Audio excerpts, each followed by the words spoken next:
노동전선 정기대원 되고요. 일부로서 일부에 이제 정치 강연을 잡았습니다.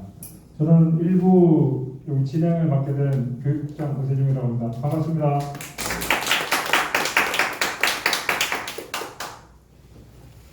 예, 오늘 날씨도 좋고 또 이런 황금 같은 토요일 날 여기까지 와주시고 또 뭐 온라인으로 참여하신 분들 정말 감사드리고요.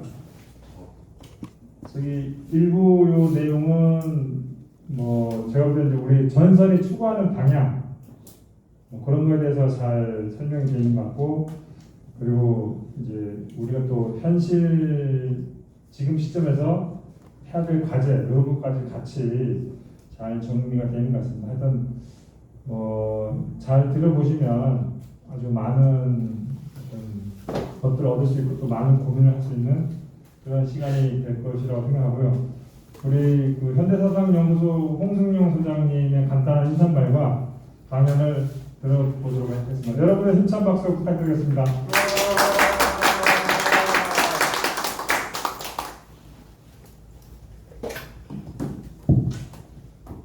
네, 이 현장에서 치열하게 노동해방, 노동자 정치위에서 일하시는 여러분들 앞에 또 영광스럽게 또 그리고 굉장히 부담스럽게 이렇게 또 뵙게 됐습니다.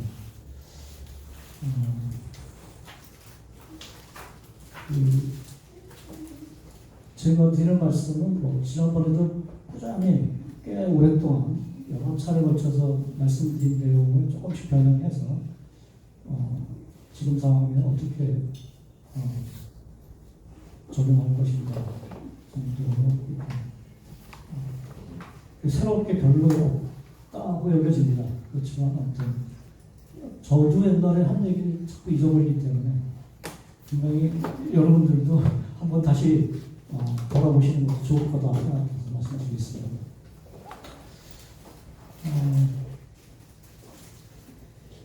얼마 전 그러니까 선거 끝나고 대구 지역에 조금 진보적인 지식인들, 대개는 뭐 대학가에 있는 분들이죠. 분들하고 이야기를 좀 나누게 됐는데 제일 걱정하는 게 뭐냐면 이 젊은 층들이 굉장히 우경화된다. 그 얘기 먼저 피부를 느끼는 거니까요. 그런데 그 원인에 대해서는 또 답답한 거예요. 이게 도대체 왜 이런가? 따져보면 뭐 초등학교 아니면 유치원 어릴 때부터 막 경쟁해서 길렀고, 그다음에 취업에 올인하고 있고, 영혼을 팔고 있고, 그다음에 이제 그 사이에 한국 사회가 조금 이렇게 살 만큼 사라져서 살 만큼 살게 됐다는 내용은 뭐 OECD 10위 안에 뭐 되게 많이 하는 그런 지경까지 와 있고, 뭐 군사력도 뭐 세계 6위냐 하면서 있고, 뭐 6위를 바라보고 있는, 5위를 바라보고 있는 그러면서 한국 사회가 꽤 잘 나간다는 거죠. 그러니까 살 만큼 산다는 그 환각들을 갖게 된 거, 굉장히 큰 비중을 차지할 것 같아요. 그러다 보니까 구태여 뭐 이 세상을 바꿔야 되냐 하는 마인드가 꽤 넓게 퍼져가는 그런 현상이 있고요. 더 큰 거는 저는 IMF 이후에 특히 심하게 정규직, 비정규직 나뉘고 서열화, 불평등은 아주 체화시키는 그 정책들이 꽤 먹혀 들어간 것 같거든요. 그러니까 요거는 왜 레닌이 사회 배회주의자들 비판할 때 하는 이야기.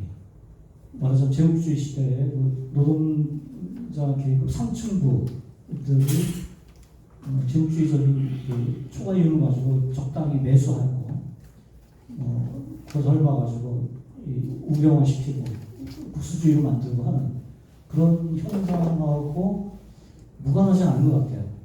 딱 일치한다고 보기는 어렵겠지만 그래도 꽤 많이 이 정규직, 대기업, 고연봉, 대기업만 아니라 이제 이데올로그들을 이제 얘기하자면 대학가에 있죠. 대학 교수들 월급 뭐 1억대 연봉이다 그러면은 뭐 굳이 세상 바꿔야 될 이유를 못 느끼는 거죠.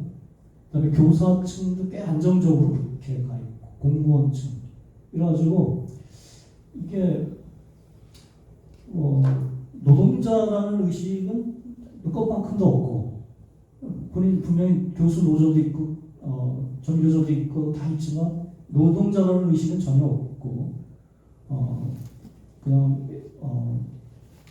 능력 있고 사회적으로 또 명망도 있고 안정적인 그런 직장으로 이렇게 되면서 사회 전반에 대한 고민들을 안 하기 시작한 그런 환경이 자꾸 조성되어 오고 그게 좀 더 큰 것 같거든요.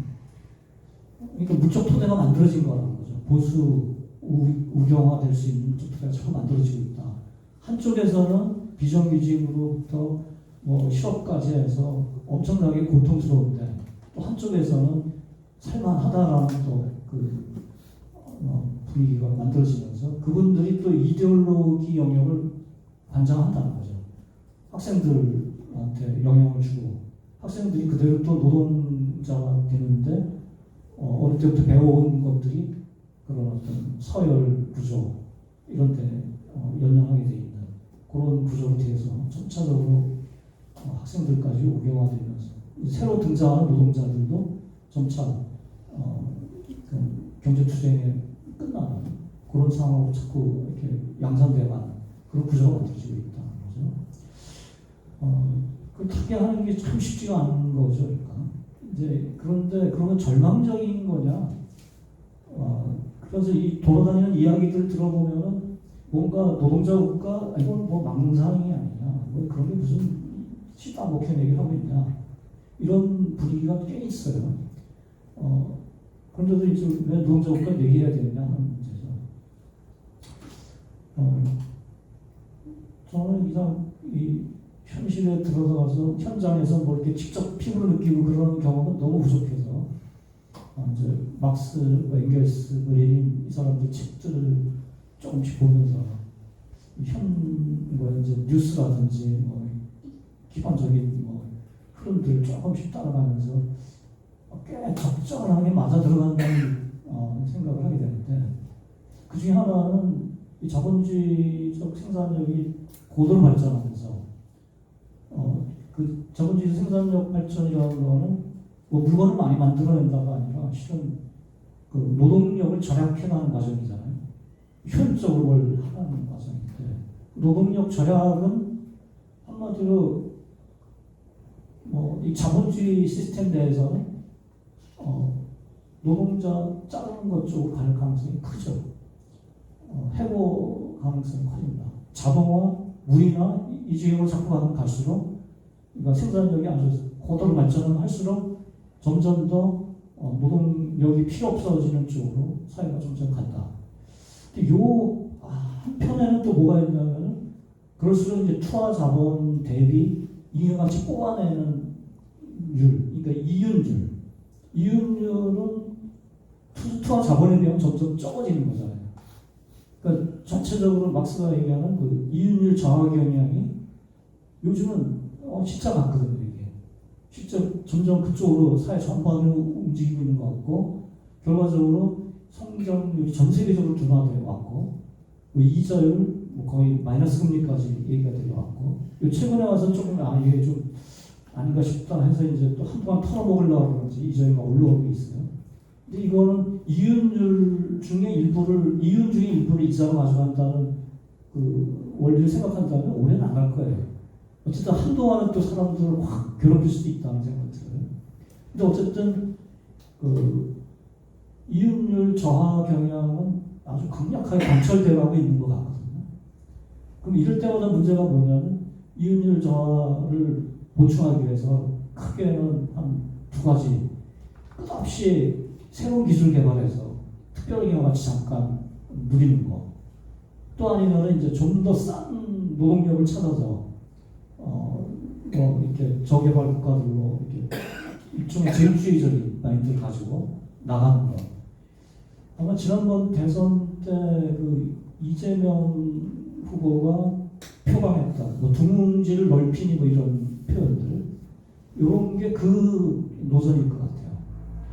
그러니까 아무튼 자본이 쉽게 생각할 수 있는 두 가지 길이죠. 제국주의적인 경제 침략 구조를 갖거나 아니면 새로운 생산력 발전을 위해서 뭔가 고도의 기술을 개발해서 잠시 동안 재미를 볼 수 있는 그런 구조. 근데 둘 다 시한부죠. 중국에서 100만 원짜리 임금이 되니까 그 다음에 중국에서 버틸 수 없어서 그 다음에 베트남으로. 베트남 뭐 3, 40만 원 하다가 이제 조금씩 올라갈 거 아닙니까? 오래 안 간다는 거죠. 그럼 또 이제 미얀마로. 그 퍼져나가는 그 속도가 이제 점점점 짧아지는 거죠, 이제. 점점 기간이 짧아지고 있고. 그 다음에 한국 뭐 OLED라든지 뭐 이런 것들, 좀 좋은 기술들이 중국 기술에 의해서 금방 따라잡히고 있거든요. 우리가 옛날에 일본 50년 뒤쳐졌다 뭐 이런 얘기 들었는데 어느새 일본을 능가하고 있는 부분이 많단 말이죠. 일본은 뭐 일본이 또 앞서겠지만 일본은 우리가 앞서고 있는. 그러니까 그런 경쟁 관계에서 끊임없이 긴장이 생기게 되고 그렇다면 또 이제 시장이 문제가 되잖아요. 우리 거가 다 팔아먹어야 되는데 그러기 위해서는 이제 뭐 여러 가지 편법을 쓸 수도 있고 관세 아니면 환율 뭐 이런 조작들을 통해서 경제 전쟁을 할 수도 있지만 이제 그거 가지고 해결이 잘 안 될 때는 대체로 군사력까지 끌고 나오는 거죠. 지금 뭐 우크라이나, 소련, 러시아 이쪽과의 그 관계라든지 미국이 늘 뒤에서 뭔가 힘쓰고 있는 그런 여러 가지 갈등들, 중국과의 관계, 뭐 한국도 그 틈에 껴가지고 지금 계속 괴로움을 겪고 있는 상태고. 그러니까 이제 제국주의 시대가 끝난 게 아니라 새롭게 뭐 또 번창하고 있는 것 같은 그런 상황에 와 있다는 거. 그 말하자면 전쟁의 위기가 고조되고 있고 지금 이미 벌어지고 있고 이게 어디까지 갈지는 예측하기 어려운 정도로 위험한 상태라는 거. 군비는 어마어마하게 늘어나 있고 이제 이런 상태. 그러니까 그다음에 또 하나는 뭐 환경 파괴는 기본으로 깔고 있었단 말이죠 그동안에. 이제 지금은 좀 그걸 가지고 말들이 많으니까 제약을 여러 가지 하고 있지만 그것도 또 다른 자본 축적을 위한 신기술로 또 써먹기도 하고 근본적으로 환경을 고려하는 게 아니라 그걸 어떻게 좀 잘 활용해서 이윤을 독점적으로 가져갈 수 없나 이런 고민들 하는 단계고. 그러니까 이 전체가 이 자본 논리, 그러니까 이윤을 누려야 된다, 무한히 증식해야 된다 하는 이런 관점에서 문제를 풀려고 하는 답이 없다는 거죠. 그 답이 없는 가운데 나타나는 현상은 그냥 무한 경쟁 속에서 무분별한 과잉 생산, 무절제한 착취, 그 등등으로 이제 인간성을 파괴하는 여러 가지 형태들이 반복된 그 상황이 벌어지고 있다. 그러니까 자본주의가 잘 나간다면 우리가 따로 무슨 굳이 노동자 국가 생각해야 될 필요도 없을 것 같아요. 근데 냉정하게 볼 때 그 대량 해고의 위험, 그다음에 환경 파괴 위험, 이 환경 파괴의 핵심은 결국 핵으로까지 가는 거잖아요. 온난화 이런 것도 문제지만 그것들이 또 핵 위험으로까지 이어지고 식량난으로 가고 나아가서는 이제 전쟁의 위기까지. 이것들은 어느 정권이 들어서건 자본주의를 전제하고서 뭘 풀려고 하는 한은 답이 없는 그런 상황이라는 거죠. 그래서 이 근본 문제들을 자본주의와 관련지어서 우리가 생각하는 한은 그걸 넘어서는 대안체제를 생각할 수밖에 없다. 그 대안체제가 그럼 어떤 겁니까? 현재 한국 사회는 민주당이냐 아니면 국힘당이냐 두 보수당 간의 선악 이게 마치 선명한 것처럼 얘기하지만 들다 보면은 그런 자본의 요구에 따르는 점에서는 큰 차이가 없지 않습니까?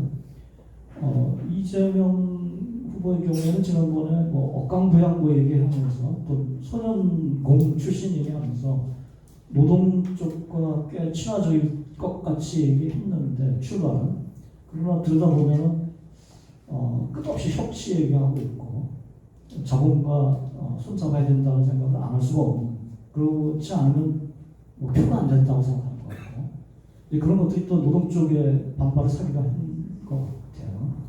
아무튼 그런 점에서 보면은 한국 사회는 분명히 이제 투표로 다 대표를 뽑고 있고 민주적으로 뭔가 이루어지는 것 같지만 본질적으로는 자본이 지배하는 거죠. 자본 권력이 지배하고 있는 사회다.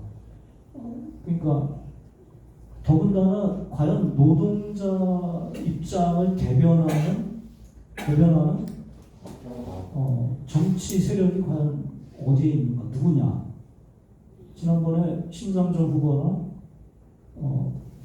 김재원 후보나 이백명 후보나 사실 좀 괴로운 정도잖아요. 그 득표 참 말하기 어려울 정도로 진짜 의미가 없을 정도로 표가 적었는데 실제로 또 국회나 정부기구에 들어가 있는 노동자 대표 선수가 누가 있느냐 할 때는 전무하다고 볼 수 있잖아요.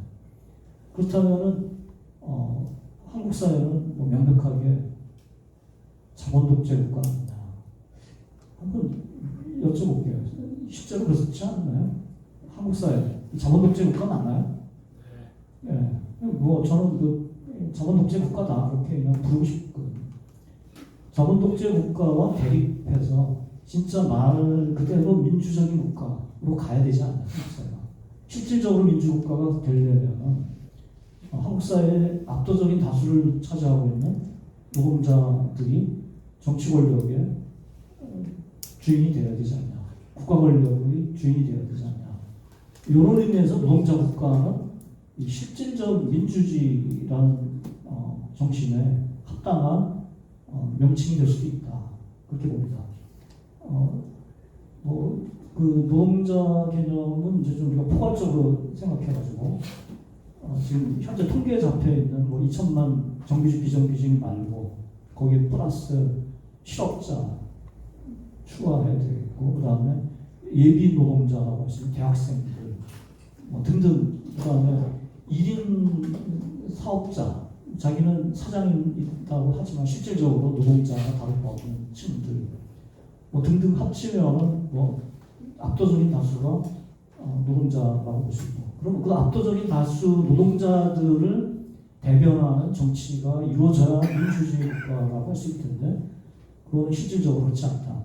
형식적으로는 민주주의 국가지만 실질적으로는 자본 독재 국가고 국가 권력을 자본이 독점하고 있고 노동자들은 어디에도 정치적 발언을 할 수 있는 길이 현실적으로 거의 차단되는 세계다. 법 제정이라든지 집행이라든지 사법이라든지 이런 모든 영역에서 노동자가 노동자 대표를 만들어서 그 자기들의 이익 관계를 관철시킬 수 있는 기준은 없다. 아무튼 이런 측면에서 보면 자본 권력이 모든 의사결정, 생산 과정, 소비 전체에서 주도적인 역할을 하는 자본 독재 국가가 되어 있다는 거. 이런 상황에서도 잘 될 수만 있다면 좋은데 잘 안 되고 있다는 거, 앞으로 갈 길이 멀다는 거, 사방에서 위기를 우리가 직면하고 있다는 거. 그래서 그걸 극복하기 위해서는 그 자본 독재에 제동을 걸 수 있는 장치가 필요하다는 거. 그 자본 독재에 제동을 걸 수 있는 장치로서는 국가 권력만큼 강력한 게 없다. 그래서 이 자본주의를 비판하는 사람들 가운데 이 노동자 국가는 가기 싫어하는 사람들이 있거든요. 자본주의는 아니다 이렇게 얘기하면서도 노동자 국가 얘기 꺼내면은 그거 뭐 옛날 소련으로 가자는 얘기다.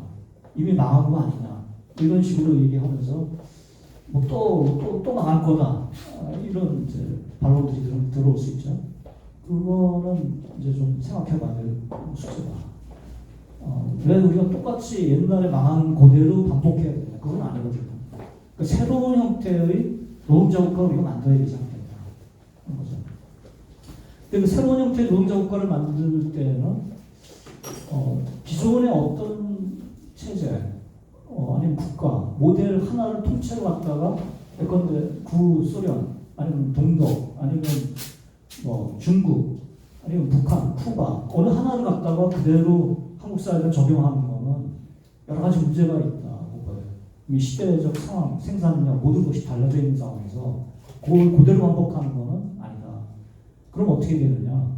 다양한 그 모델들의 장단점, 핵심들, 우리가 받아들여야 될 부분들을 적극적으로 수용하되 걸러야 될 건 걸르고 비판할 건 비판하면서 그러니까 이른바 분석적으로 그런 유산들을 검토해서 그 중에 바람직한 것들을 재구성하는 종합하는 그런 새로운 모델을 우리가 만들어내야 되지 않겠냐 하는 거죠. 그러니까 이런 새로운 모델을 만들기 위해서는 뭐 어느 한 정파, 한 뭐 연구소, 어느 한 학과의 차원에서 이루어질 수 있는 것이 아니다. 그거는 진짜 많은 사람들이 함께 노력하고 의견을 모아서 검증하고 그 다음에 그런 과정에 그것들을 대중화해가는 장기적인 과정이 꼭 필요하다. 이런 생각합니다. 그래서 지금 당장 그러면 새로운 그 모델을 내놔라는 답이 없지만 그래도 기본적으로 우리가 가야 될 길이라는 거는 여태까지 사회주의 역사가 전체적으로 얘기했던 것처럼 어느 한 집단 또는 개인들 소수가 사회 위에 군림하면서 다수를 짓밟을 수 있는 그런 사회로 가서는 안 되는 거니까. 그래서 누구도 그럴 수 없는 평등한 사회로 가야 되는 거 아니냐. 평등 사회가 기본이다. 두 번째는 현재 뭐 1% 인구가 전 세계 그 자산의 한 50%를 독식하고 있다든지 이런 상태로는 압도적인 다수 인구가 그 지옥을 맛보면서 소수는 어디 별나라에다가 엘리시움을 만들 수 있을지 몰라도 그럼 전체 지구가 진짜 엉망이 된다. 그렇게 가서는 안 된다. 그 평등한 사회의 핵심 중에 하나는 결국 부의 평등도 같이 가야 되지 않나 하는 거죠. 그래서 그렇게 될 때는 이제까지와는 다르게 상대적 빈곤이나 절대적 빈곤들이 극복되는 풍요로운 사회로 갈 수가 있지 않겠느냐. 그러니까 누구라도 기본적인 문화생활을 누리면서 동시에 이 자연과 문화 유산들을 누릴 수 있는 그런 풍요로운 사회로 가야 되지 않겠나. 그래서 저는 기존의 사회주의 운동의 엑기스가 바로 풍요하고 평등 사회라는 걸 지향하고 있었다. 그거를 좀 강조드리고 싶어요. 풍요로운 평등 사회의 구체적인 내용은 이제 역사적으로 끊임없이 변하겠지만 기본적으로 그런 누구도 갑질할 수 없는 사회. 그러면서 또한 각자가 문화 유산들, 그다음에 자연의 혜택들 골고루 누릴 수 있는 풍요로운 사회. 그 풍요의 내용에 대해서는 또 우리가 좀 구체적으로 살펴봐야 되겠습니다. 그런 사회로 가자 하는 거죠. 그러니까 노동자 국가가 해야 될 일은 바로 그런 풍요로운 평등 사회로 한 걸음 한 걸음씩 더 나가는 아주 획기적인 어떤 일종의 교두보 역할을 하는 것이다. 이렇게 생각합니다. 조금 전에 말씀드렸듯이 그러니까 자본주의 체제 속에서는 과학기술 발전이 아무리 이루어져도 생산력이 아무리 증대해도 그것들이 자본 증식을 위해서 동원되기 위해서는 노동력 절약의 본질은 좀 대강 해보로 간다는 거죠. 그거는 자본주의 틀 안에서는 불가피하다. 그걸 이제 땜질하기 위해서 뭐 기본소득 조금 주거나 뭐 이런 거로 풀어낼 수 있는 건 아닌 것 같거든요. 그건 아니다. 근본적으로 예컨대 노동력이 반만 필요하다 그럴 때 하나는 노동자 반을 해고할 수도 있고 또는 노동 시간을 절반으로 줄일 수도 있다는 거죠. 노동 시간 절반으로 줄이면 그러니까 이른바 4시간 노동제 정도로 하자 할 때 나머지 시간은 어떻게 하자는 거냐. 자유로운 활동을 할 수 있는 거죠. 교육도 할 수 있고 스스로 의미 있는 생활을 누릴 수 있는 다양한 형태의 활동들이 가능하다. 저는 뭐 앞으로 이 풍요로운 평등사회가 지향해야 될 중요한 목표 중에 하나로 교육 영역에서도 정규 수업을 4시간으로 끝내야 된다. 그 나머지 시간에는 진짜 자유롭게 활동하면서 문학, 예술, 뭐 그다음에 스포츠 등등, 그다음에 철학 뭐 등등을 공부하거나 자기가 읽거나 쓰거나 뭐 음악을 하거나 하는 그런 사회로 좀 갔으면 한다. 그것을 왜 좋으냐?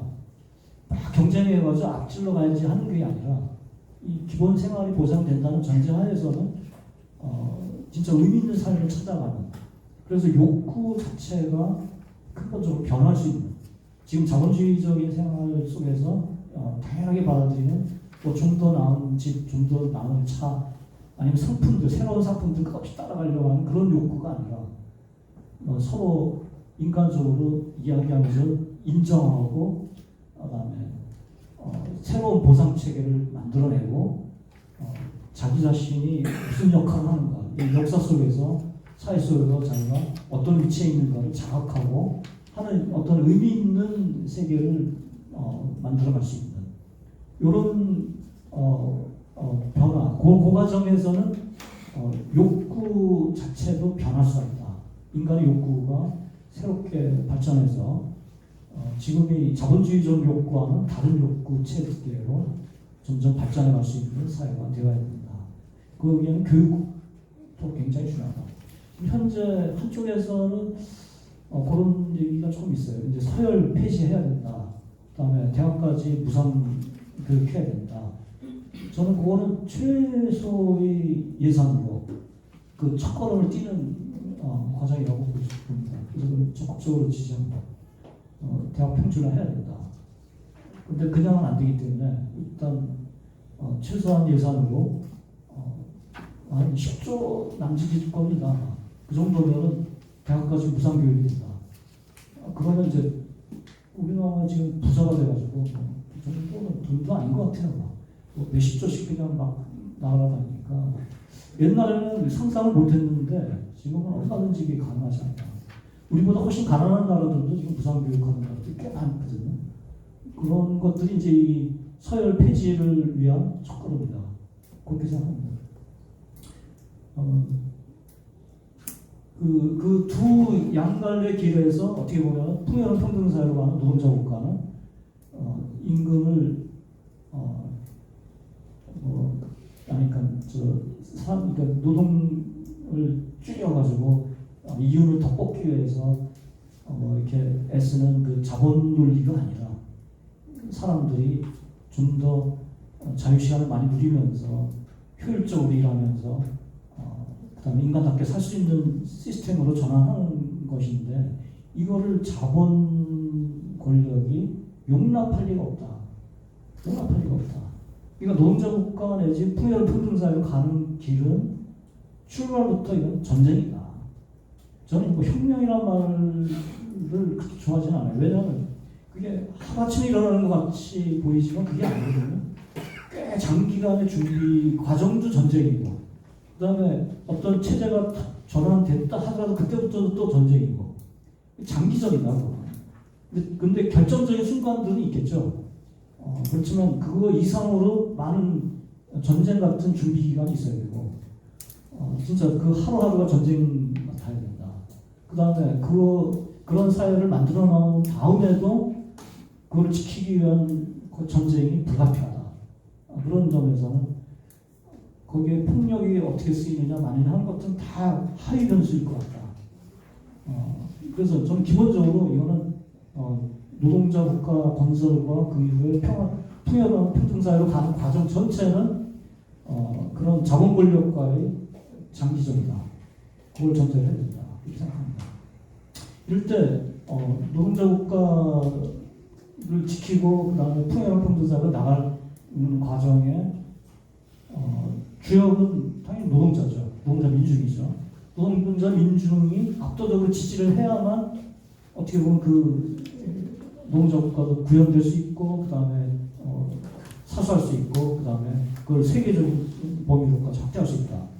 노동자 민중이 근데 그렇게 지지하지 못하도록 만드는 게 자본의 기본 생리겠죠. 너들 열심히 공부해라. 뭐, 마음에 안 들면 돈 벌어라. 이러지 않는다는 거죠. 자본 쪽에서는 당연하게 노동자들이 아예 싸울 마음도 없게 만드는 거. 알아서 기게 만드는 거. 그러니까 자발적으로 노예 노릇하게 만드는 거.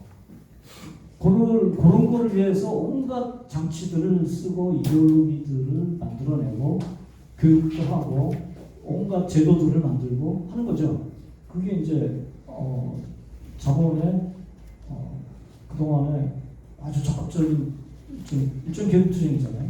계급전쟁을 자본이 열심히 잘해서 오늘날에는 어떻게 보면 노동자 국가 만듭시다, 푸여른 평등사회로 갑시다, 공존 공영을 위해서 노력합시다 하는 것들이 어디 발붙일 데가 없을 정도로 그냥 자본 논리에 그냥 다 휘말려 들어가고 있는 그런 상황까지 왔다는 거예요. 대학가 보면 진짜 절망적이고 중고등학교는 더 이런 상황까지 왔다는 거예요. 그래서 지금 이제만 노동자 국가로 가자고 하려면 그런 자본 권력에 의해서 만들어진 이데올로기적인 온갖 은폐망들, 예컨대 자본주의적인 문제가 아닌 것처럼 만드는 온갖 수법들, 그러니까 우선 노노 갈등 만들거나, 그다음에 남녀 갈등 만들거나, 외국인 노동자 혐오하게 만들거나 등등해서 끝없이 이 문제의 본질을 흐려놓는 일들을 한단 말이죠. 그러면서 자본이 위기에 봉착하는 것들을 다 다른 식으로 타개하려고 하는 그 피해를 전부 노동자들한테 떠넘기면서 모면하려고 하는 그런 쪽으로 접근한다. 공황이 오면은 혁명이 일어나거나 이런 게 아닌 것 같거든요. 공황이 일어났을 때 29년 경제 대공황 때 1929년 파시즘 등장하잖아요. 파시즘. 그러니까 그때도 사회주의자들 선인당이 강력했는데도 불구하고 독일은 선인당이 집권하던 단계잖아요. 그런데도 불구하고 그 선인당이 완전히 우경화돼서 파시즘하고 큰 차이가 없는 노자 독선을 타살하는 죽이는 그런 당이 돼버렸던 거잖아요. 그 상황에서 자본주의 세력들이 그대로 살아남아 있는 그런 지경인 거죠. 그러니까 역사적으로 위기들이 등장할 때 그것들이 어떤 체제 전환으로 아니면 더 나은 사회로 전환할 수 있으려면은 그 전에 충분한 준비가 되어야 된다. 그 19세기 혁명을 놓고선 엥겔스가 그런 표현을 하거든요. 이제 바리케이드 전쟁 하던 단계는 지나갔다. 이제 대다수 대중들이 자기들이 왜 싸우는지를 명확하게 알아야 되는 상황이 왔다. 그걸 위해서는 장기간의 준비 작업이 필요하다. 저는 그런 말에 지금 오늘날에도 그대로 적용된다고 동의하고 있습니다. 그래서 준비해야 된다. 지난 대선 때 저도 이 노동자 민중 후보 그러니까 단일 후보 만드는 그 생각에 적극적으로 동의했는데요. 마음속으로. 그렇지만 그렇게 바람직하다 이런 생각을 했는데 그거는 그래가지고 무슨 의미 있는 득표를 할 거다라는 게 아니라 그걸 계기로 이제 준비 작업을 본격적으로 하자는 뜻으로 저는 받아들였거든요. 이제부터라도 진짜 이 자본주의의 근본 문제들을 좀 꿰뚫어 보면서 그 노동자 국가 건설을 위한 초석을 닦아야 되지 않나 하는 그런 관점에서.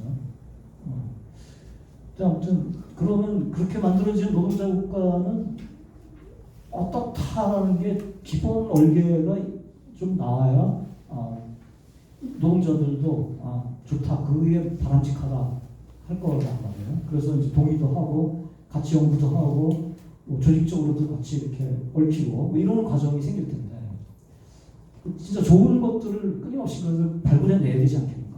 노동자 국가가 됐을 때는 전통적으로 예컨대 구소련에서는 어떤 게 좋았고 동독에서는 뭐가 좋았고 지금 북한에는 뭐가 좋고 하는 것들을 청산 싹 해버리고 아무것도 없는 것에서 새로 시작하려고 하면 안 되죠. 그것들이 어떤 점에서 의미 있었고 어떤 오늘날도 살릴 부분이 뭔가 하는 것들을 찾아내야 될 것이라는 거죠. 그렇게 따지면은 무정부주의적으로 국가는 원래 폭력적이니까 국가를 건너뛰고 뭘 합시다라는 운동들도 있거든요. 자본주의는 아니지만 국가 건너뛰고서 우리가 좀 뭘 합시다. 뭐 공동체 만듭시다. 뭐 자유로운 개인들이 연합으로 갑시다. 이런 여러 가지 이야기들이 있지만 한편으로 보면은 그거는 궁극 목적 부분에서는 비슷하게 가는 부분도 있지만 실현 과정을 놓고 보자면 그렇게 한 방에 글리 가지는 게 아니거든요. 일단은 자본의 강력한 저항을 어떻게 막아낼 거냐, 자본의 적극적인 공세에 어떻게 우리가 대응할 거냐 하는 문제가 늘 있기 때문에 국가 권력 문제를 건너뛰면 아무것도 못한다. 이제 그런 관점이 필요한 것 같아요. 그렇다면 또 국가 권력이 지금처럼 소수가 다수를 억누르기 위한 그런 특별한 억압장치로 남아있는다면 또 괴로울 거 아닙니까? 그래서는 안 되지 않냐. 그 모델을 저는 그래서 파리꼬민을 건너뛸 수 없는 것 같거든요. 파리꼬민은 막스가 진짜 현실에서 본 거죠. 현실에서 진짜 풍요로운 평등사회라는 개념에 참 적절하게 맞아 들어가는 그런 정치 모델이라고 본 것이죠. 그러니까 모든 주요 직책들, 교육까지도 포함되더라고요. 교육, 입법, 사법, 교육도 포함해서 주요 직책들을 전부 그 관계자들이 직접 보통선거로 뽑아내고 그 다음에 뭔가 잘 안 되면은 또 소환해버리고 그래서 누구도 또 특권을 가질 수 없게끔 심지어는 월급까지도 일반 노동자들하고 똑같이 주고 이런 형태로 해서 그 어떤 사회의 일부 특수층이 사회 위에 군림할 수 없도록 만드는 모든 조치를 취했다. 모든 조치를 취한다 하는 그런 정신이죠.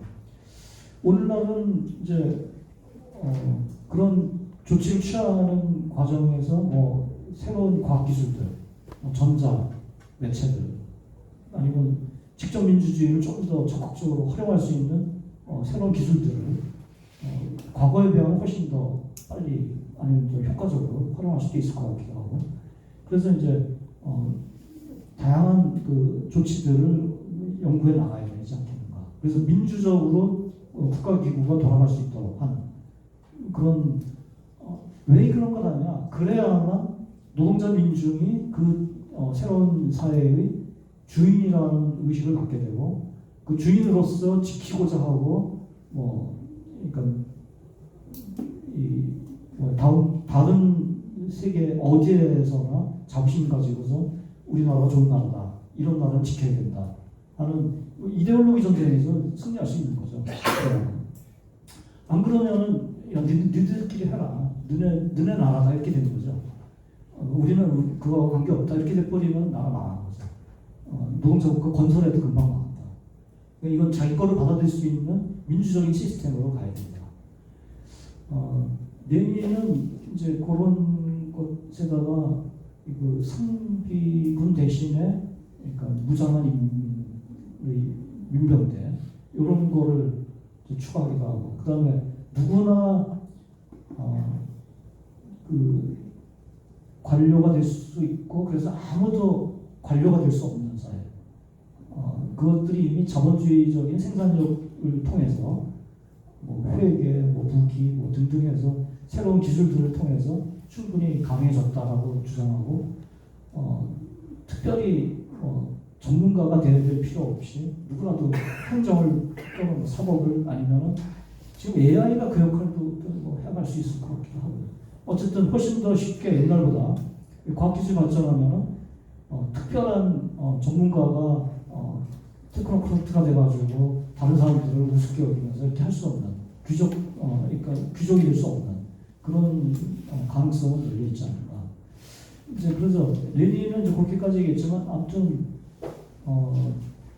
이게 갈수록 좀 연구 잘하면은 옛날보다도 막스 앵겔스나 레닌 시대보다 더 쉽게 따로 전문가들끼리만 이렇게 해먹을 수 있는 그런 시스템이 아닌 통치 시스템이 가능하지 않겠냐.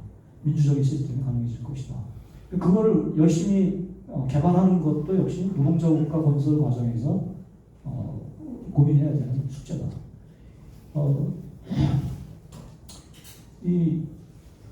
이거는 막스 엥겔스, 레닌 등등이 국가 사멸 개념으로 들고 나온 거죠.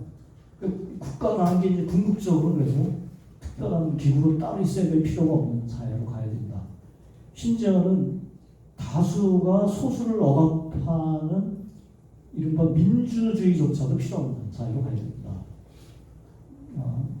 좀 거기까지 가면 좀 심한 것 같긴 하지만 이제 그렇더라도 그 다수가 소수를 억압하지 않으면 어떻게 이루어지냐?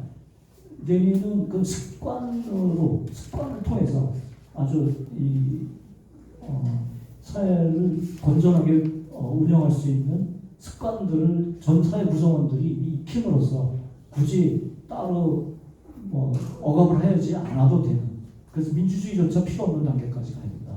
국가 사멸 단계인 거죠. 높은 단계의 공산사회라고 할 수 있는 그런 단계다.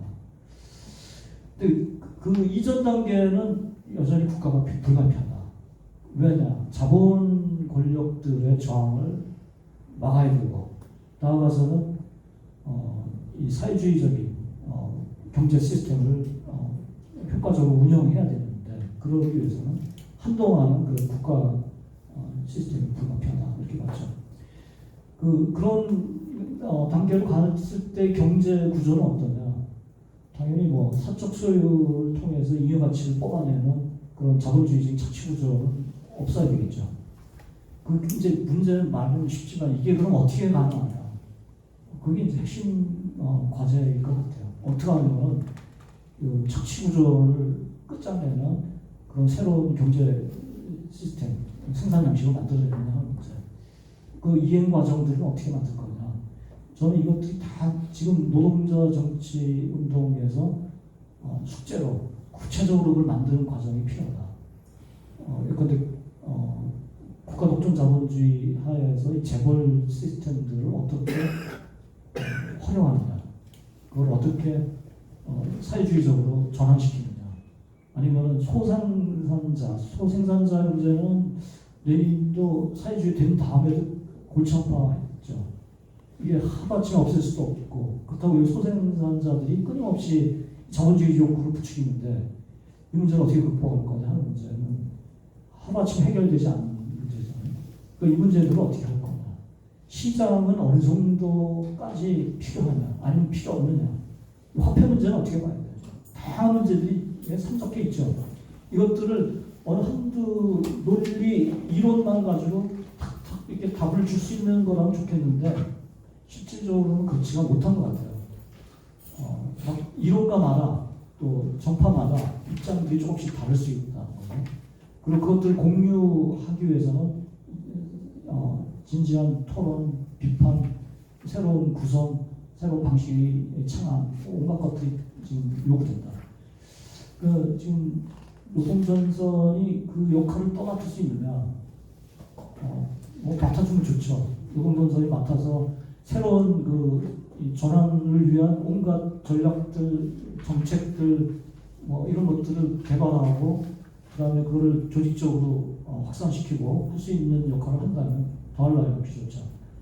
이 과정에서는 아마 모르긴 해도 민주노총이라든지 아니면 기존의 정당들 어떻게 활용할 것인가 하는 문제도 같이 또 문제가 될 것 같아요. 근데 아무튼 그것들이 없이는 예를 들어서 적절한 계기가 돼서 뭔가 사회적으로 큰 사건이 벌어지고 혁명이 일어나고 했을 때 그게 과연 제대로 안착이 될 수 있느냐, 노동자 국가까지 가느냐, 아니면 풍요롭 평등사회로 나가느냐, 아니면 그렇지 못하고 지난번 촛불 때처럼 그냥 누가 중간에서 그 단물만 딱 뽑아올 수 있는 그런 구조가 또 재생되느냐. 이른바 수동혁명이라고 하잖아요. 지배층에서 적당히 내줄 거 내주면서 도로 자기들이 또 꿰차는 그런 과정이 반복되지 않으려는 보장이 없고, 더 최악의 경우는 그런 사건을 계기로 오히려 더 사회가 악화돼서 파시즘으로 뭐 민족적인 혐오로 뭐 타인에 대한 뭐 그냥 무자비한 야만적인 그 학살로까지 막 전개되는 그런 상황도 얼마든지 벌어진다. 그러니까 노동자 민중이 준비하지 않고 있으면 예측할 수 없다. 그런 건. 그래서 이제 장기간의 준비 기간이 저는 길어야 10년이다. 10년 안에는 좀 뭔가가 이루어져야지 되지 않겠냐. 지금 윤석열 정권 그다음 한 번 정도 기간에는 새로운 사회로 갈 수 있는 발판이 만들어져야 된다. 이 자본주의 위기 상황이 옛날 같지 않고 점점 더 막 초침처럼 돌아가고 있는 것 같다. 그러니까 빠른 시일 내에 그런 중작업을 해나가야 되지 않는가. 물론 아무 준비 없이 그래서 또 전 세계가 굴러가는 대로 한국 사회가 뭐 특별하지도 않고 자본주의 굴러가는 대로 막 굴러가다가 전쟁으로 말려들고 그다음에 환경 파괴 심하게 일어나고 뭐 핵폭발 일어나고 하면서 인류가 뭐 잘 나가지 못하고 멸망으로 막 치닫는 길도 얼마든지 있다고 봐요. 그럴 리가 없다. 이건 아닌 것 같아요. 인간은 어찌 할지 모르거든요. 원리 가지 그런 가능성이 얼마든지 있다. 뭐 그밖에도 뭐 소행성 충돌이라든지 화산 폭발 심한 거라든지 해서 인종이 싹 사라질 수 있는 길도 얼마든지 있다고 봐요. 그러기 전에 그래도 인간이 이성적으로 노력해서 그나마 조금 잘 사는 나라, 같이 잘 어울릴 수 있는, 공존할 수 있고 공용할 수 있는 풍요로운 평등사회로 한 발씩이라도 가려고 노력하자. 이거 아니겠습니까? 그 노력을 열심히 해도 전쟁이기 때문에 전쟁은 일방적 승리가 없잖아요. 항상 뭐 싸움만큼 성과를 거두게 돼 있죠. 그래서 그 싸움에서 조금 밀리면 또 뭐 후퇴할 수도 있고 또 전진할 수도 있고 그런 거죠. 아무것도 안 할 때, 싸우지 않을 때, 끝까지 가만히 있을 때 나타나는 결과가 역사 속에서는 아주 극단적인 상황이 아우슈비츠죠. 아우슈비츠까지 가는 거죠. 그래서는 안 될 거 아니냐 하는 거죠. 그래서는 안 된다. 그런 이와 같이 착취를 불가능하게 하는 그 사적 소유가 폐지된 상태에서 어떤 그런 경제 시스템이 돌아갈 거냐 할 때 막스가 자본론에서 아주 좀 적절하게 잘 얘기하고 있는 것 같아요. 뭐냐면 그 자연과 그 연합한 생산자, 그러니까 노동자들이죠. 연합한 노동자들의 물질 대사, 그 물질 대사를 아주 효율적으로 하자. 효율적으로 해서 최소의 노력으로 인간성에 더합되게, 인간성에 가장 더합되게. 그 인간성이 가장 더합된다는 건 환경을 파괴한다는 얘기가 아니잖아요. 그죠? 환경도 파괴하지 않고, 그 다음에 막 소외된 노동 강제하지 않고, 사람을 죽도록 일시키지 않고, 진짜 최소의 노력으로 생산성을 그래서 끝없이 증대시킬 필요가 있는 거죠. 끝없이 증대하는 게 재앙이 아니라 오히려 잘 활용만 하면 얼마든지 이 풍요로운 사회로 갈 수 있는 길이다. 그 생산성을 증대시키면서 동시에 인간성에 합당한 물질 대사를 하는 그런 생각을 하고 있어요.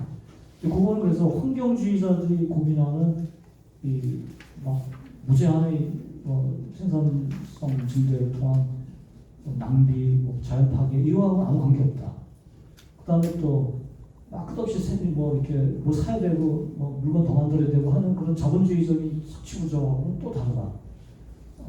막스는 그런 생산성 증대를 기본적으로 바람직하다고 봤고, 그렇게 해서 만들어지는 그 생산물들은 이제 어떻게 나누어야만 그래도 또다시 불평등 아니 불공정 이런 데 빠지지 않고 평등한 사회로 갈 수 있느냐 할 때, 막스가 그 고타공영 비판, 초안 비판에서 이렇게 기본 설계를 하죠. 그럴 듯합니다. 이게. 그러니까 경제 논리상으로 꼭 필요한 부분이 있잖아요. 재생산해야 되니까 끝없이 재생산하거나 확대 재생산해야 되는 부분은 빼고 생산물 가운데. 그 다음에 또 공동으로 쓰는 부분도 있잖아요. 그거 빼고. 그 다음에 또 그러니까 노동력이 없어진 사람들, 노약자라든지 장애인자라든지 이 사람들을 위한 부분 빼고. 그 다음에 나머지 부분들을 이제 나누는 거죠. 나누는데 그거는 초기 단계에서는 낮은 단계에서는 그래도 기여한 만큼 받아간다. 그래서 일한 만큼 받아가는 자본주의적인 원리가 아직은 남아있다. 아직까지는 자본주의의 그 흔적들이 그대로 있는 상태다라고 얘기하고요. 그 단계에 머무는 게 아니라 그러나 점점 사회는 한 단계 올라가면 높은 단계에서는 이 분업으로 인한 온갖 폐해들 다 극복하게 되고 그래서 육체노동과 정신노동 간의 무슨 지배관계 내지는 불합리한 어떤 관계들은 해소되고 각자 자신의 능력들을 최대한 발현해 가는 가운데 생산력도 증대하고 그렇게 노동하는 것 자체가 그냥 생존 수단일 뿐만 아니라 본성에 부합되는 자기 자아 실현에 부합되는 형태로 일하고 싶어서 일하는 그런 사회로 나아간다. 그래서 본능의 욕구 충족으로까지 갈 수 있는 그런 단계로 사회가 점차 발전해가서 저는 그때야말로 진짜 풍요로운 사회가 될 것이다. 생산력도 증대하지만 그 생산력이란 말은 아까 얘기했듯이 물건 더 많이 만드는 문제가 아니라 성장을 얼마 했다가 아니라 어떻게 보면 물질 대사를 진짜 효과적으로 더 인간성에 부합되게 자연 파괴하지 않으면서 잘 하느냐가 그 생산성 증대, 생산력 증대의 본질이기 때문에 그 생산성을 끝없이 증대시키고 그런 과정 속에서 풍요로운 사회로 나갈 수 있다. 그렇게 생각합니다. 그런 사회에서는 그러니까 누구나 기본적인 문화 생활을 누릴 수 있고 동시에 잉여 노동 착취 당할 필요 없고 소외된 노동할 필요가 없고 최소한의 노동 시간을 생산력이 증대하는 만큼 최소한의 노동 시간으로 자기 의무를 다한다면 그거조차 없을 수는 없다. 최소한은 한다. 의무적인 최소 노동을 하고 나면 자유로운 활동을 한다. 그 자유로운 활동 과정 속에서 또 의미 있는 삶들을 만들어가는 그런 사회로 전환되어 가지 않겠는가 이렇게 생각합니다. 근데 아무튼 그렇게 가려면은 이제 전쟁은 불가피하고 그 전쟁은 불가피한 가운데 그 승리하려면 노동자 민중의 절대적 지지와 동참을 만들어내야 되고 노동자 민중의 절대적 지지와 동참을 만들어내기 위해서는 이게 남의 일이 아니라 우리 일이다라는 굉장히 민주적인 그 문화구조, 운동문화, 국가 권력구조 이런 것들이 형성되지 않고는 불가능하다. 그래서 국가사면이라는 개념이 그냥 훗날 얘기가 아니라 운동의 성격을 만들어가는 과정에서도 적극적으로 활용해야 되는, 아니 받아들여야 되는 지표다. 그렇게 생각합니다. 아무튼 이게 이제 이 풍요로운 평등사회, 그다음에 거기에 다가가기 위한 노동자 국가들이 염두에 두면서 만들어내야 될 아주 원론적인 구체적인 문제에 들어가면 다 복잡하거든요. 예컨대 민병대라는 게 오늘날 진짜 얼마나 의미가 있냐. 이 고도로 발달한 무기체계 속에서 어떻게 이 무장한 인민들이라는 것을 해석해야 되느냐. 그런 거 골치 아픈 문제죠. 그 다음에 누구나 관료가 될 수 있고 그래서 아무도 관료가 되지 않는다고 할 때 자본주의 단계에서 바로 변한 그 낮은 단계 노동자 국가에서 온갖 문제들이 생길 것 같거든요. 그 단계까지는 자본주의 욕구를 그대로 가지고 있는 상태에서 그래서 흔히 이 계획경제 이런 거 잘 안 됩니다라는 얘기를 자꾸 한단 말이에요. 계획경제 하면 왜냐? 자본주의적인 욕구 속에 쫓겨 있던 사람들이 저 일은 적게 하고 그 대신 받아가는 건 많이 받아가려고. 그럼 요 이기심들 때문에 안 된다. 또 인간은 본래적으로 그 생물학적으로 그 남보다는 자기중심으로 모든 걸 하기 때문에 그게 공존, 공영 뭐 이런 사회주의적인 이념 이거 원래 안 되는 거다. 원천적으로 이런 이제 주장부터 해서. 근데 요거 경우에도 우리는 생각해 볼 게 인간의 욕구라는 게 이 막수주의적 관점에서 보면 항상 그거는 대상에 의해서 규정이 된다. 사회적으로 규정된다. 어떤 것들이 욕구 대상이 되느냐. 그것들이 학습이 된다는 거죠. 그러니까 새로운 사회에서는 욕구도 변한다. 끝없이 변한다.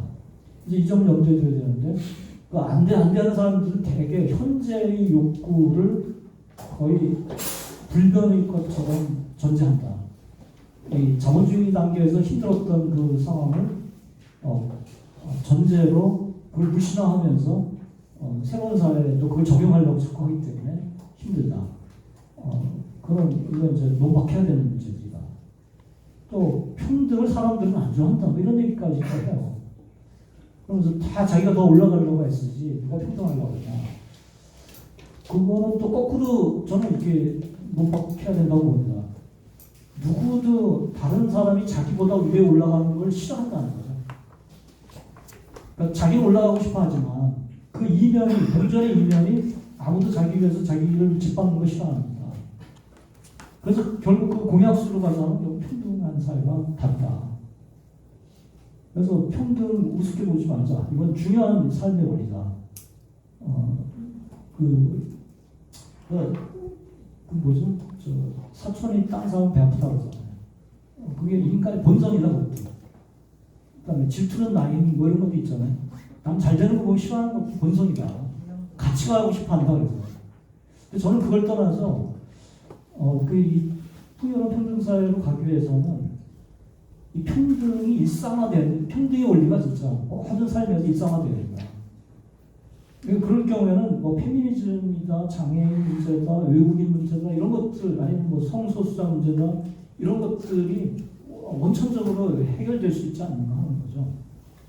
그러니까 기존의 그 불평등, 차별 이것들을 극복하기 위해서 과격하게 라디칼 페미니즘 이런 것들이 나오긴 하지만 그걸 떠나서 진짜 평등의 원리로 같이 가자 할 때는 사회가 전반적으로 변해간다면 그런 거 필요 없어지는 거죠, 사실. 아무튼 그런 관점에서 저는 이 평등은 일상적으로 그러니까 우리가 실천해야 될 문제다. 지금 불평등하다고 해서 이거 자꾸 고착시켜서 인간은 원래 불평등한 거야 라는 식으로 가는 거는 잘못이다. 이렇게 봅니다.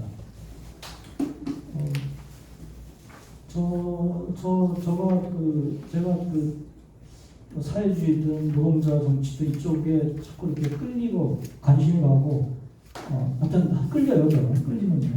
끌리는 이유는 뭐냐면, 왜 그런지 몰라도 하여간,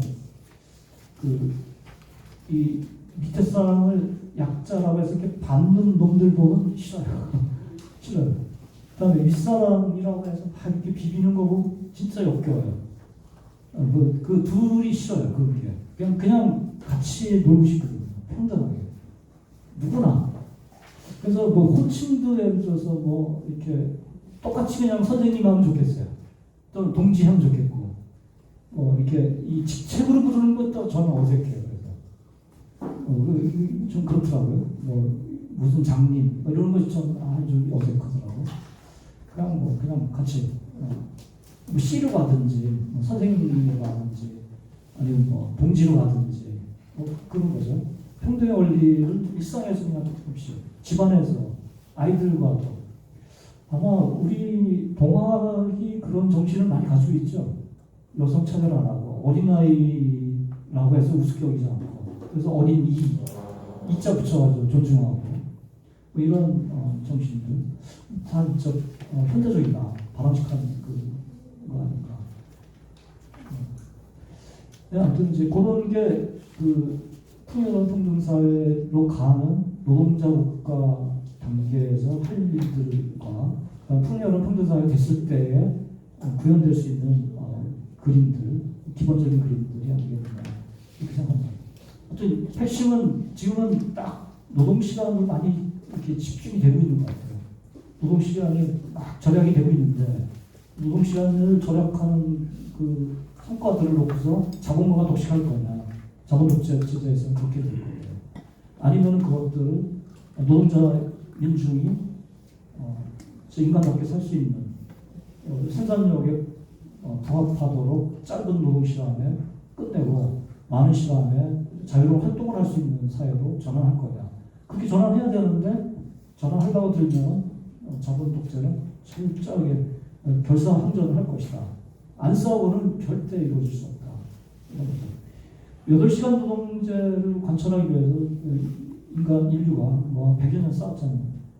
그 다음에 한 100여 년 지났습니다. 근데 앞으로 뭐 4시간이든 3시간이든 2시간이든 그 노동제를 위해서 또 장기간의 전쟁이 또 필요하지 않겠는가. 해야 된다. 그만큼 인간이 생산력을 증대시켜 왔다. 그렇게 생각합니다.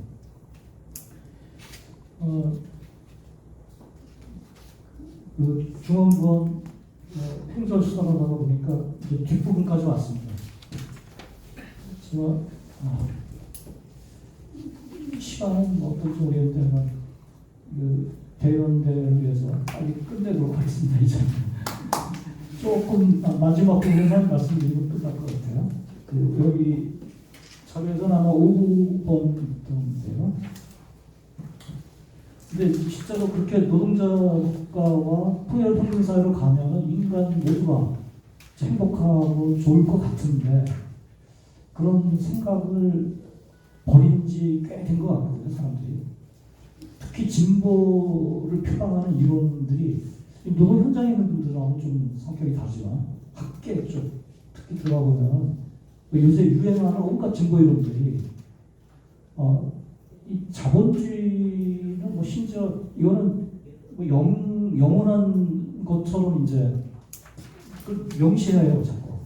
역사 종말부터 시작해가지고 그 진보 이론가라고 자처하는 그 뭐 지재기나 이런 사람들조차 자본주의 이거 극복할 수 없는 것처럼 자꾸 얘기하더라고요. 좀 답답해요. 거기다가 이제 한동안 유행했던 뭐 들레즈나 이런 사람들 이 현실의 근본 모순들을 다 이게 껍데기라고 보잖아요. 모순들 껍데기다. 차이가 근원이다라는 식으로 또. 그건 일종의 뭐 사기 같더라고요. 사기.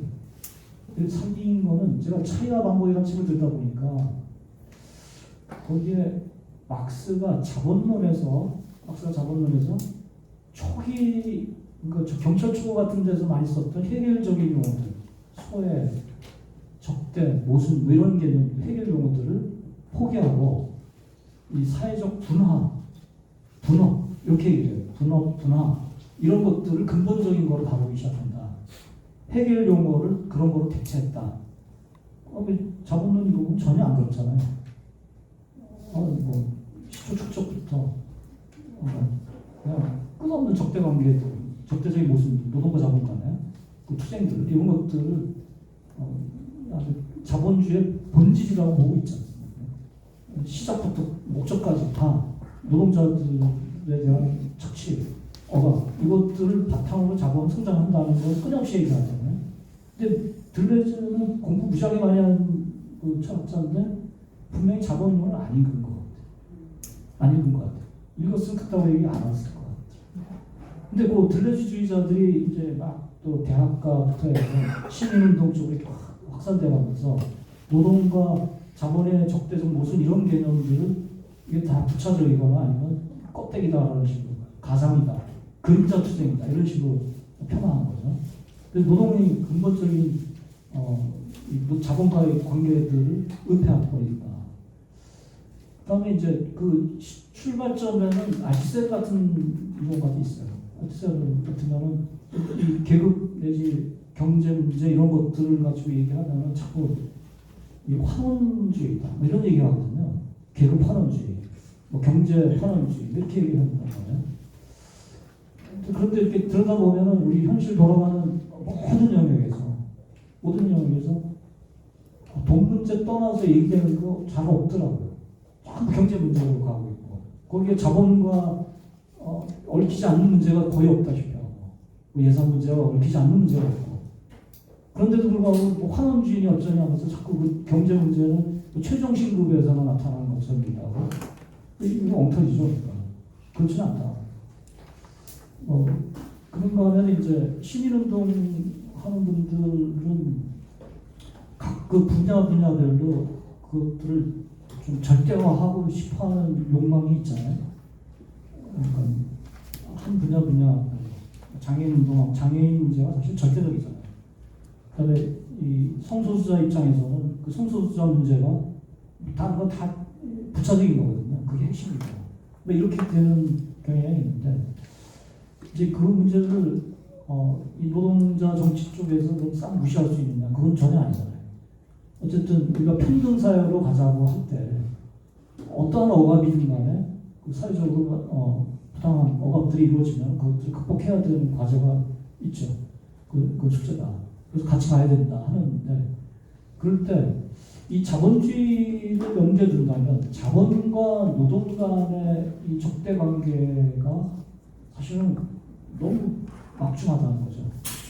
이 자본과 노동 간의 이 적대 관계를 풀지 않으면 푼다는 거는 결국 자본 독재를 제압하지 않으면 그 인간답게 살고자 하는 모든 그 운동들이 인간답게 살 단계로까지 발전하기가 어렵다는 거죠.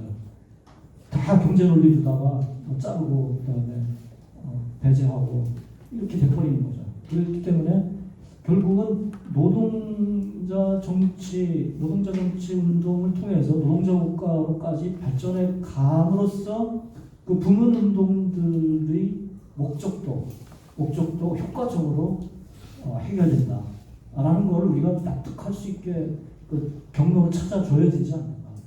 노동자 운동을 하는 사람들이 적극적으로 만들어내야 된다. 그런 생각합니다. 그 담쌓고 사는 거는 저는 잘못됐다고 봅니다. 그러니까 이건 시민운동이니까 우리하고 관계없어. 이건 여성운동이니까 우리하고 관계없어. 이럴 수는 없죠. 그 각각의 그 해방운동들이라고 여겨지는 부분들과는 어떤 식으로든 관계를 해야 된다.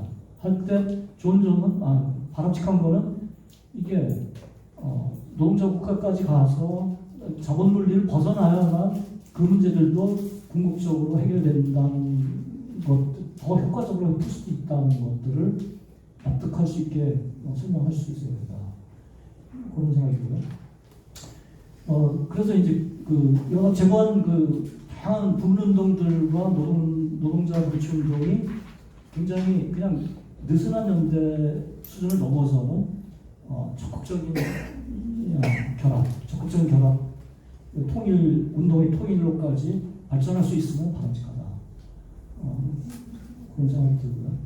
근데 이 운동의 통일 과정에서는 이 노동자 정치 운동을 하겠다는 노동운동 내부의 진보적인 세력들 간에 좀 벽을 쌓고 사는 그 문화, 요것도 극복해야 되지 않는가 하는 생각이 들거든요. 그 각 정파 단체들 입장에서 보자면은 그 정파에 몸을 담고 거기서 헌신하는 사람들은 사실 그 정파가 절대적으로 좋기 때문에 지지하잖아요.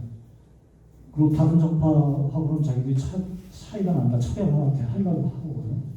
그래서 야차하면 자기 정파를 절대화한단 말이죠. 그런데 이제 조금 바깥에서 보는 사람들이 보면은 초록이 동색이라고 그럴까요? 비슷한 데가 많고 공약수도 꽤 있고 차이들도 있지만 차이가 그렇게 절대적인 것 같지는 않아 보이기도 하고 이제 이런 측면에서 저는 이런 생각이 듭니다. 만약 우리가 그런 풍요로운 평등사회로 가겠다는 의도를 가지고 노동자 국가를 추구한다면 그것도 아니고 예를 들어서 그냥 사민주의 수준에서 자본주의 안에서 좀 적당히 개량하자 이런 게 아니고 노동자 국가 가자 이런 정도의 마인드가 있다면 함께 해야 되지 않느냐. 가능한 폭넓게. 지금 그러자는 건 한 줌인데 노동전선 회원도 저는 바람직하기는 한 최소한 1000명은 넘어야 됩니다. 최소한 1000명은 넘어야 뭔가 재정적으로, 그다음에 교육을 위해서도 이렇게 확산되는 그 기운을 만들고 할 수 있지 않겠는가? 표현 3배, 4배 운동을 좀 해야 되지 않나? 그런 생각 듭니다. 그러니까 조금 다르더라도 이게 좀 같이 가려고 노력하는 건 굉장히 중요하다. 그러니까 왜 그러냐면 우리가 배워서 알고 있는 뭐 막스 레닌 뭐 이런 중요한 이론가들의 그 중요한 인식들이요 참 중요하고 지금 봐도 참 현실에 딱딱 맞는다는 느낌이 들면서도 더 절대적인 거 아니거든요. 굉장히 그 안에 문제들이 많아요. 논쟁거리가 많아요. 끝없이 그걸 놓고서 재해석해야 되거나 이게 뭐지 하고서 따져봐야 되는 게 굉장히 많단 말이죠. 자본은 마찬가지거든요. 그러다 보면 막스가 명확하게 정리 못하고 한 것들도 많고 그래서 그걸 놓고 또 지금도 논쟁을 벌여야 될 수 있는 그런 것들이기 때문에 우리가 가지고 있는 인식체계라는 게 항상 과정 속에 있다. 더 높은 단계로 더 심오하게 끊임없이 발전해 나가야 된다는 관점. 그 다음에 이른바 변증법적인 사고죠. 대립물의 통일은 기본이잖아요. 대립물의 이행, 전도 이런 개념을 가지고 있으면 지금 적대적이라고 하더라도 사소한 문제라면 그걸 뛰어넘어서 뭔가 그 안에서 볼 걸 보고 배울 거 배우고 줄 거 주고 하는 그런 관계를 만들어갈 수도 있지 않나 거죠. 그러니까 그런 대립물의 통일이라든지 그 인식의 과정성이라든지 그 다음에 이른바 내재 비판이라고 하죠. 내재 비판. 그러니까 상대방이 주장할 때 그 주장을 따라가야죠. 일단 따라가면서 그 주장대로 가면 이러이러한 반대 논리에 부딪힌다. 네가 그렇게 주장했잖아. 그거 따라가보자면 그건 네 말하고 거꾸로 되는 결과가 이렇게 나왔다는 거를 입증하는 거예요. 그렇게 하기 위해서는 그 상대방이 정말 그러려고 자기를 바꿀 수 있잖아요. 그러니까 뭐 백제를 하는 인간들도 있어요. 그래 어쩔래 이런 사람들 할 말이 없지만 그래도 이성적으로 사고하는 사람들이라면 내재 비판을 통해서 얼마든지 적극적인 사고를 유발하고 그 다음 단계로 나갈 수 있는 그게 이제 변증법에서 흔히 얘기하는 지향 과정이 필요한 거죠. 지향을 위해서 내재 비판을 해야 되지 않나요? 그러니까 그러기 위해서는 다른 사람들의 논의들을 따라가야 되는 거죠. 따라가고 읽어야 되고 비판하고 그다음에 그걸 비추어서 또 자기도 보게 되고 이런 과정이 필요하다. 그러니까 이런 변증법적 사고들을 적극적으로 받아들일 경우에 그런 어떤 정파 간의 칸막이 치거나 하는 것들은 뛰어넘을 수 있지 않나 하는 생각이 들어요. 이 칸막이 치는 사고들, 시민운동, 노동운동 하면서 딱딱 칸막이 치는 사고는 아주 전형적으로 그 칸트의 사고들입니다. 이성은 이성이 할 일이 있고, 감성은 감성이 할 일이 있고, 오성은 오성이 할 일이 있고, 섞이면 안 되고, 이런 사고들은 아주 전형적인 칸트주의적인 사고고, 이게 이제 시민 부르주아 사회에서는 아주 전반적으로 유행하고 있는 거고, 경제는 경제고 정치는 정치고 이런 식으로 잘라놓는 거, 넘나들기 싫어하는 거, 이거는 오히려 그러니까 흔히는 그러죠 또 원칙이라는 게 있지 않나. 근데 데카르트적인 원칙도 들여다보면 거기에 명석 판명한 게 없더라고요. 자세히 들여다보면 그게 다 요동한다. 관계 속에서 끊임없이 그래서 재평가하고 다시 따져야 되고 끊임없이 다시 사고해야 된다. 이런 생각입니다. 그러니까 이런 마음으로 조금만 더 여유를 가지고 다른 정파들에 대해서 존중하는 마음을 가지고 존중 실제가 안 되더라도 그래도 같이 논의하는 그 문화를 만들어갈 필요가 있지 않나. 자신 있으면 그러라는 겁니다. 자신 있으면 자기가 자신 있으면 자신 없으면 없을수록 움츠러들고 상종을 안 하고 그럴 수밖에 없죠. 그렇지만 자기 논리가 탄탄하다 싶으면은 끝없이 열기서 같이 토론하면서 자기도 바꿔가고 하자 하는 거죠. 그렇게 해서 좀 이른바 좌파 지식인들, 운동가들, 그다음에 일반 노동자들까지도 점점 이렇게 하나로 좀 통일해가는 운동이 통일을 만들어가는 과정이 당분간은 핵심 사안이 되지 않겠는가.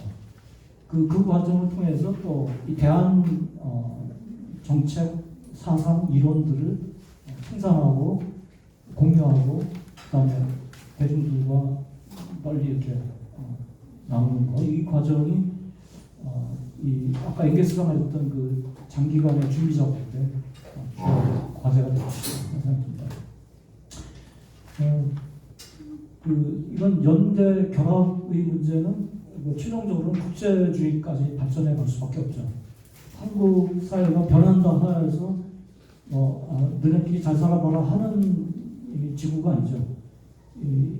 전 세계 지구 전체를 지배하고 있는 제국주의 세력들, 자본 권력들은 끊임없이 또 권투중래 원상복귀 하려고 전쟁을 벌일 거고, 거기에 맞서는 데에 핵심은 그래도 이 국내의 노동자 민중이지만 동시에 또 전 세계 노동자들과의 연대 결합 없이는 그게 불가능하다. 지금 그 국제주의라는 게 그동안에 그 자본주의 이데올로기, 자본주의 헤게모니 속에서 그냥 완전히 파묻혀버리는 느낌도 얼핏 있었는데, 저는 이제 그래도 가능성은 굉장히 이제 확대되어 왔다. 우선 교통, 통신이 엄청나게 발전하고 있고, 그 다음에 자본이 국제적으로 노는 거 못지않게 또 그 못지않게까지는 좀 과한 것 같고, 그걸 따라가면서 노동자들도 국제화돼 가고 있고, 그 다음에 전 세계 노동자가 다 같이 겪고 있는 자본과의 대립구조, 자본으로 인한 불행, 이거는 부인할 수 없는 현실이고, 그래서 같이 갈 수 있는 영역들은 그동안에 꾸준히 확대되어 왔고, 그다음에 특히 한국, 아까 잠깐 제국주의 문제 말씀드렸지만 한국 내에도 이주 노동자들 확대하고 억압하고 하면서 사람이 굴러가는 부분이 상당 부분 생겼잖아요. 뿐만 아니라 또 한국 기업들 해외 나와가지고 저임금 노동 착취하는 그런 구조가 돼 있고, 이미 한국도 그 제국주의적인 그 모습을 꽤 본격적으로 보여주고 있는 그런 상황에 와 있죠. 그러니까 이제 반제국주의 운동 하자 그럴 때는 미국과 일본, 그다음에 이제 통일 문제까지 다 얽혀서 간단한 문제가 아니지만, 거기에 추가로 이제는 이 외국인 노동자들, 그다음에 이주 노동자들과의 연대 사업들, 이것도 중요한 부분으로 우리가 상정해서 해나가야 된다. 그렇게 생각합니다. 이 부분은 마지막에 잠깐 언급하는 노동당과의 관계 부분은 제가 굳이 말씀 안 드려도 될 것 같아서 거기까지만 말씀드리고요. 지금 아무튼 선거 이후에 그 경제팀장으로 들어간 그 추경호 씨는 전에 추경호 안이라는 걸 만들었었죠. 노동법 관련해서.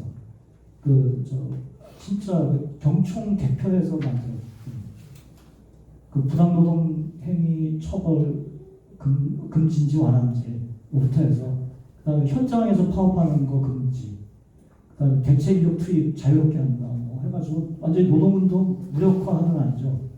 그거를 발의했던 분이죠. 왜 조용한지 난 이해가 안 가요. 그 추경호는 아주 당연히 신사처럼 받아들였어요. 한동훈이나 딴 분들, 정호영이나 이런 분들은 반대가 심했는데, 추경호에 대한 반대가 없더라고요. 난 그거로 이제 상징적이긴 한데, 그 전에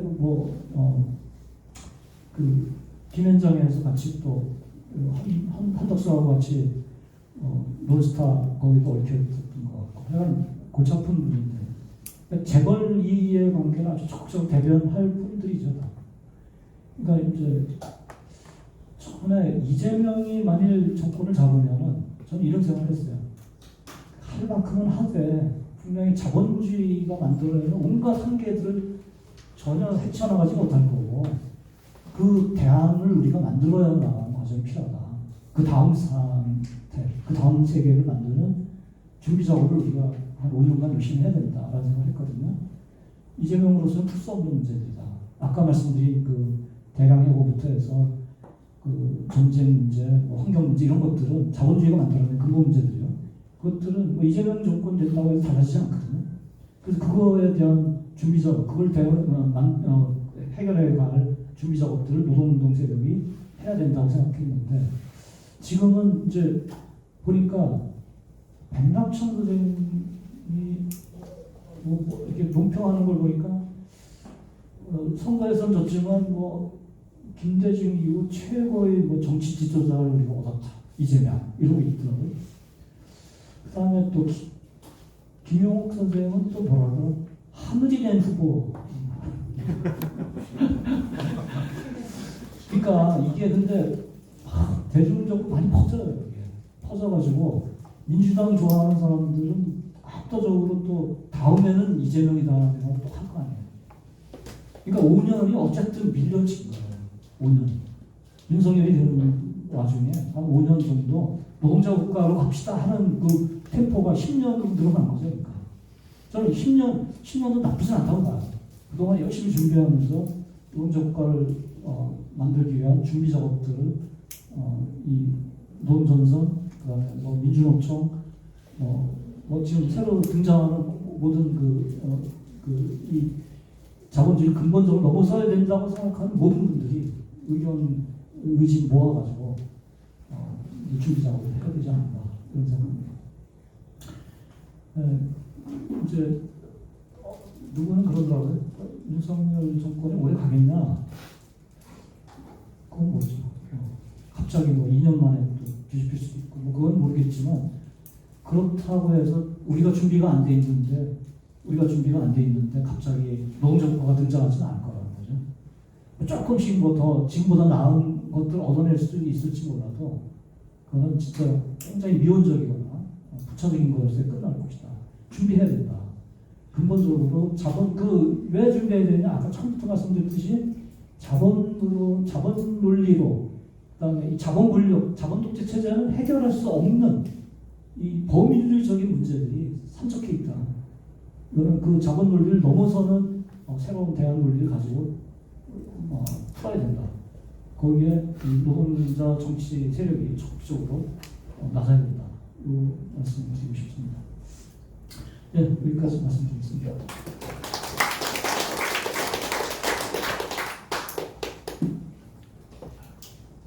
예, 한 8년 반좀 안 되는 것 같은데 내용이 굉장히 광범위합니다. 이제 현재 자본주의의 문점들 얘기하시면서 앞으로 우리가 건설해야 될 새로운 국가 모델, 노동자 국가에 대해서 말씀해 주셨고 현재 그 노동운동 또는 사회주의 운동의 현실 그리고 그 속에서 우리가 뭐 해야 될 일 이런 것까지 전반적으로 아주 좋은 말씀 해주신 거에 대해서 감사드리고요. 잠깐 쉬는 게 좋겠죠? 예, 한 10분만 쉬었다가 질문 받고 토론 간단하게 하고 마무리하는 걸로 하겠습니다. 하여튼 오늘 여기 강연해 주신 홍승영 소장님한테 다시 한번 큰 박수 좀 부탁드리겠습니다.